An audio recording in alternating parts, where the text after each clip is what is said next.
You are watching PEMU TV, Buri Hamwe. That's done. Thank you very much. Thank you very much, Honorable Minister, for the introduction.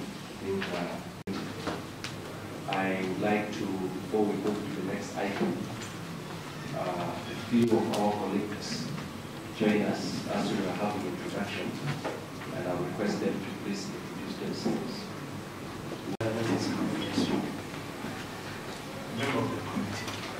Thank you, Chair. My name is Josephine Kamatene from Parliamentary District. Thank you. Thank you. The committee will continue working with you very closely for the good of local government and for the good of the citizens. So we greatly appreciate when we meet, when you honor our invitation. And the same to Olga and the Urban Authorities Association. And just to tell Olga and Urban Authorities Association, the committee values you very much. And I'm sure you know that we have invited you separately. We have had a lot of discussion. And I want to believe that that spirit is bearing fruit. And we want to commit that we will continue working that way.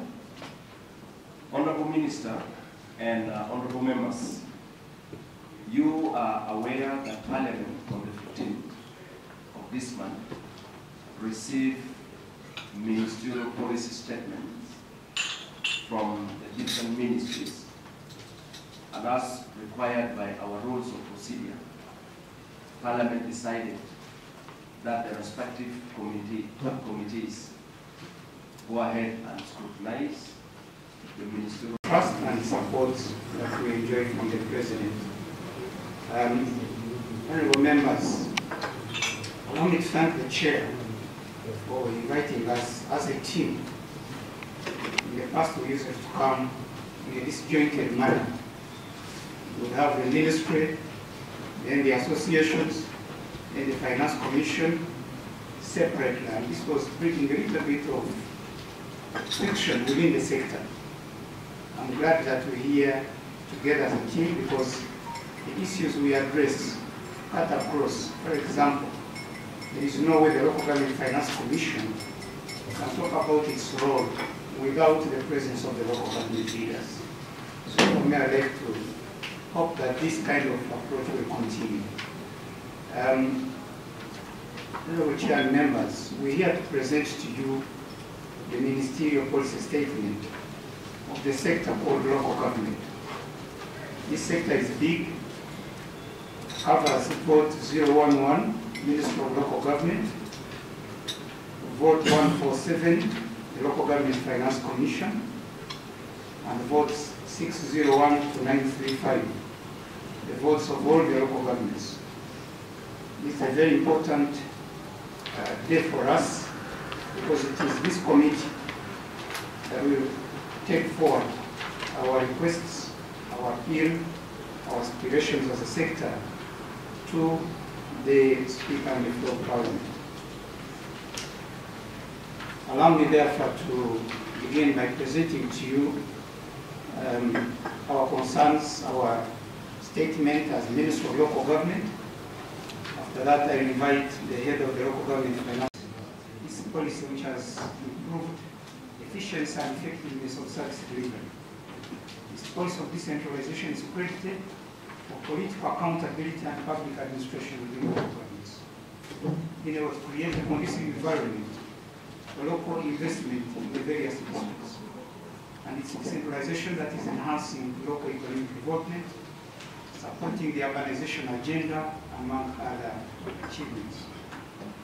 Nonetheless, we've had some challenges. I'm on page 3, item 5.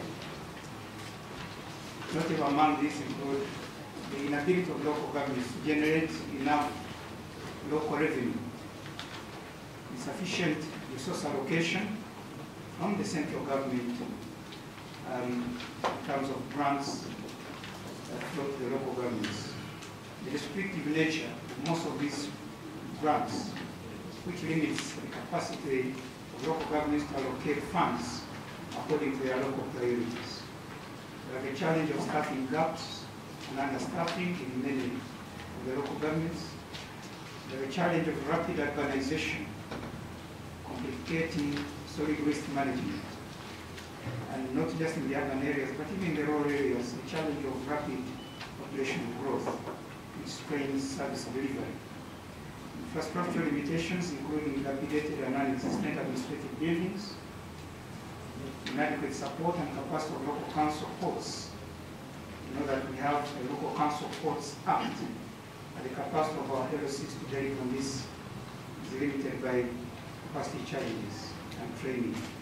And the funding of newly established cities, these challenges significantly hinder the efficiency and effectiveness of local government and the delivery of services to the population. Chair, in this policy statement for the financial year 24-25, several measures have been prioritized to address some of these challenges.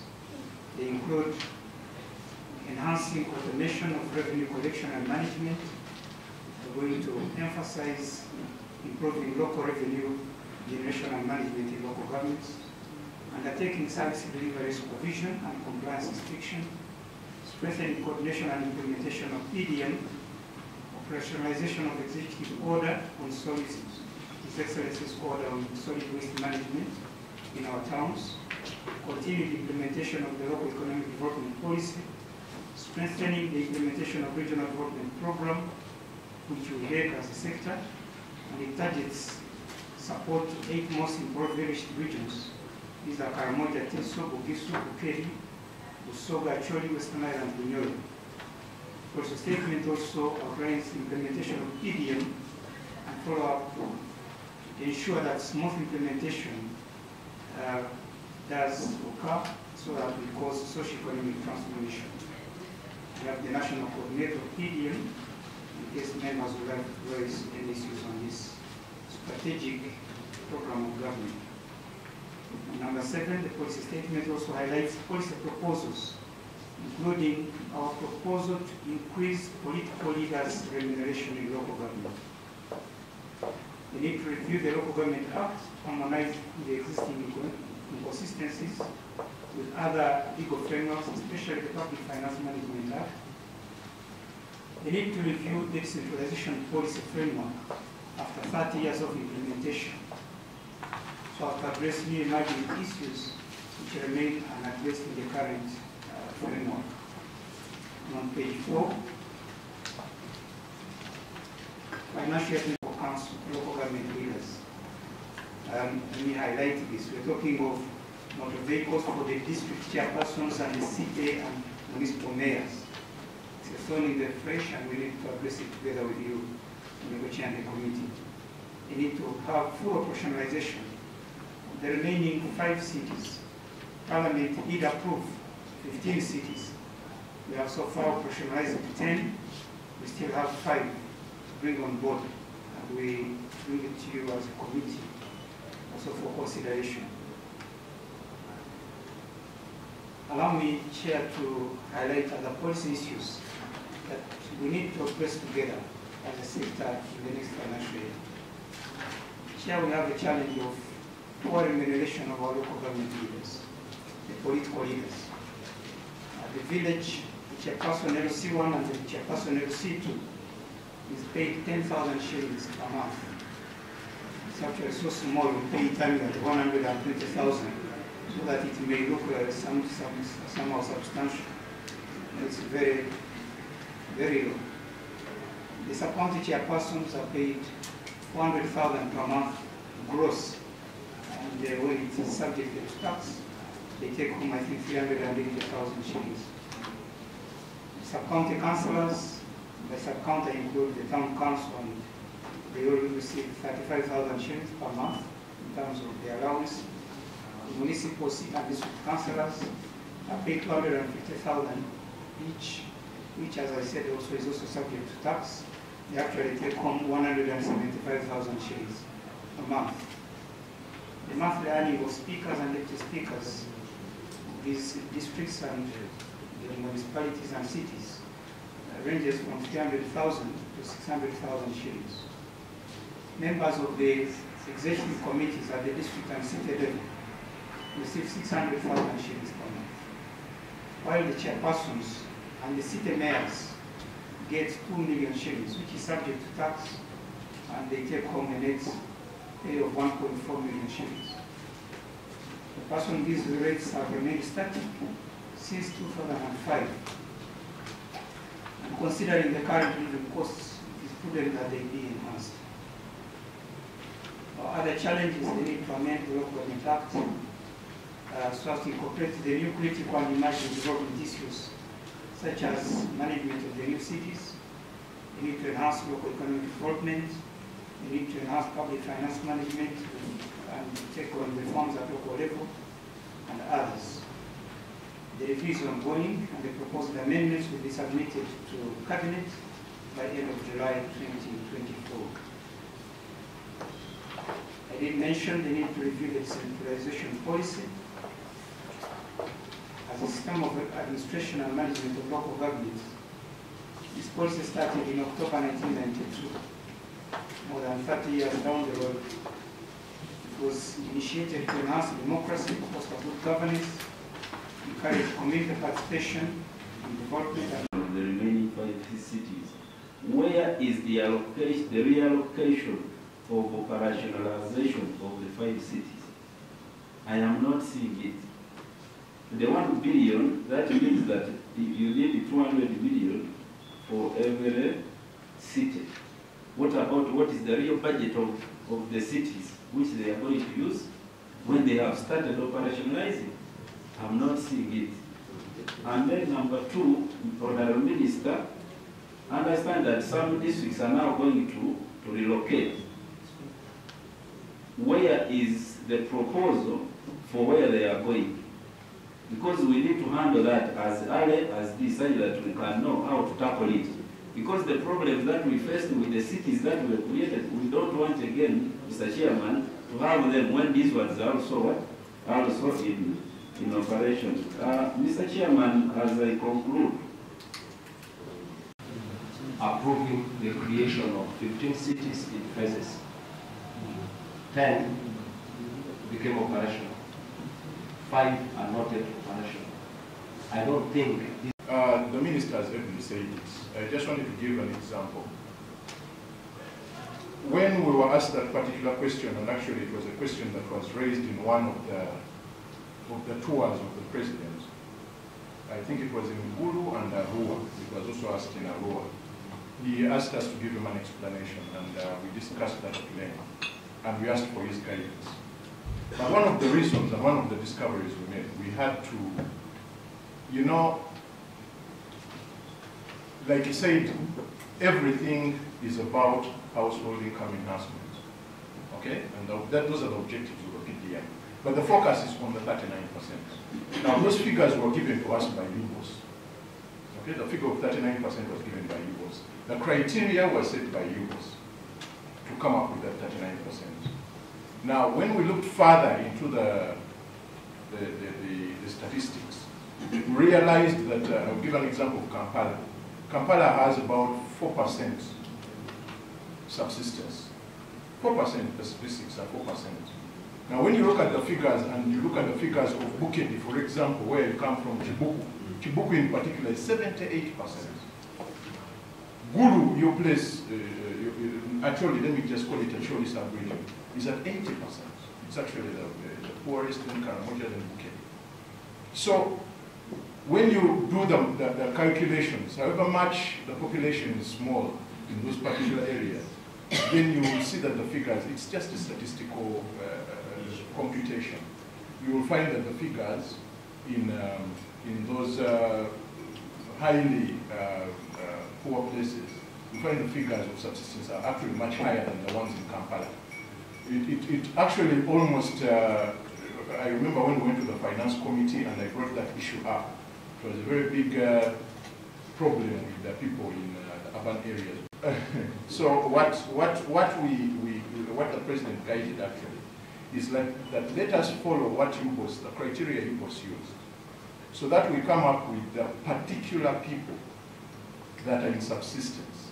And that one is the creation of a formula that we embedded in the PDMIS, a system called the Parish Development Model Management Information System. Using the criteria and the particular questions and the questionnaires that UBOS uses to qualify people whether out or in the subsistence, and we basically generate a list of the subsistence people, all the beneficiaries, using that particular criteria. So that's what we are trying to do, but the challenge was data collection. And we have always mentioned that data collection and inadequate funding of the PDM administrative function. Now that's when I'll go to the second question which you raised, Mr. Chairman. I'll just give an answer very in a nutshell. We have a disbursement, or rather an appropriation of 1.144 trillion. Let me say 1.1 trillion, with an administrative cost of just 11 billion. That is 1%. 1%. You expect me and the Secretariat to administer a 1.1 trillion program with just 10 billion shillings. For me, that alone, just academically, it will just give you a reason as to why we need a little more money. But even if I'm to go by Honorable Bwire's suggestion that we should break it down, I'll tell you it's 10,594 parishes. Each of those parishes, like the Minister said, we have a dashboard because of the management information system. There is 10,594 parishes. There is a complaint. There is something to monitor, there is something to supervise, there is something to sensitize. At any one time, I have people down there in the districts, the focal persons, who also need administrative costs. Administrative costs z'abakozi ba government wamu ne bassaako chairman. Naye ku ky'abakozi ba government, Decentralization Act yakiteekawo nti nno buli planning yonna, buli budgeting erina okukolebwa aya local governments, ezo districts, ne town councils ne municipalities. So balina okutwala obuvunaanyizibwa bategeere nti nno PDM tugisoosoowazizza ng'eggwanga, era nti nno ennamba emu program kakati NRM gavumenti gyekola ki gyekulembeza, nti webanga tebasoosoowazizza planning ya PDM okugula ebyetaagisa, then bajja kubanga balemeddwa omulimu gwabwe. So tubasaba local governments ezo babeere nga bakyusaamu mu nkola yaabwe, balabe nti no basoosowaza ebyo ebigenda okuyamba emirimu gino okutambula obulungi ate mu ggwanga. Kabo omyeto, kabo obulema, kabo omugurusi. Hati noreba bakabatandika gavumenti bahire 30 billion supplementary budget kureba ngo ebintu byatambura emirimo iba batandikire za groups zabo barimo bakora ubuntu beyiya konka tureba ngo tubasitire mu kiza kucyumba kiza kuhereza hati twakakachiko ka agenda nitwenda muri sente billion 30 bazigazemo ziyambe aha abantu bitu bahanze abo kwa babine byo gukora nabona batungetasya kandi rigena noreba buryo kumena nabagira ngo bakore baturi abantu tatu bayesetingire babatazidireho etasaneja kubura then nagoro taho mu bantu na government na yebe nyoro so nabwo cyo twantwe nango eze sente zigarke yo Ministry ya Finance ino kuzigazo mu budget abantu bakabona ebwazi for decentralized services. Under the strategic objective number 3, which is local revenue performance, we have been able to plan $1 trillion as a target to be raised by the year 25-26 by the local governments. Increasing the revenue of local governments on revenue from royalties, for example, and how this can be streamlined to effective robotic service delivery in those areas. Public service and local government kandi iyo tuza gukora budget kire twagamba kugeza kugamba mukashaka twagamba town councils na sub-counties z'ekwatiriyeho ebitine sente bitakukora kwekirizana Minister leta ya leta bajeti twekereza nabwo icyo tukinguze town councils ezo na sub counties ya zona zitunge sente zo kukozesa twagamba n'aha sente za road fund abo kubana to kubasa kugira ngo personally sub counties zidakora so twekereza nabwo izo nazo tugende turebe mu cyategwa mu gukora bajeti yabo ikindi twagamba aha bajamenero C5s utire munabona wandi wa district na wote ni moto so hata no katika mchairman agenda hata atini moto kwa kugendera mu kanda chairman wa district so yaza kumontaringa nari kuri mu ya government na ndi kwa ine cyo kugendesa cyaha muheru twagamba hasente za PDM abantu benda kongera okushomesa kandi no kukozesa sente kibazo tubiri kukozesa aba mwese ndi bazita hata so kukozesa twagamba hari kandi mbasa kugamba hari webale kuleba PMTV buli hamwe.